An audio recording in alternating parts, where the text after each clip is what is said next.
But in this text, God confiscates the weeping prophet's life as a linchpin in God's affirmation of unfinished creation teeming with potentiality. God wants the prophet to understand that although creation is unfinished, that God can do some great work in remolding and reshaping and redirecting unfinished beings and unfinished lives and unfinished nations and unfinished selves. The gloomy picture painted in this book grows out of national sins, not just individual sins.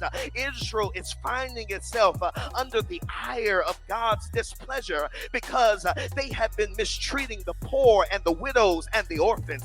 They've been colluding with unsanctioned nations, and they've been practicing idolatry, a policy of divine betrayal. That they find themselves in this moment where God is warning them that if they do not turn it around, that there is a possibility that the future that they expected may not be the future that they receive. I thank God that what Israel had become represented a comma and not a period.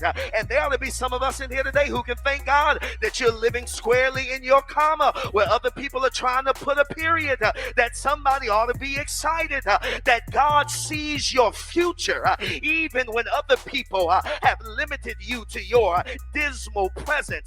God, the liberator, who massages our clumps and our curves with love, wants us to know that we are firmly in God's hands. And every person, although they may be unfinished, they still are subject to the molding hands of an ever-living God. That ought to excite somebody today, that you are still in the hands of a molding God who has a vision for your future, even when you've abandoned your present.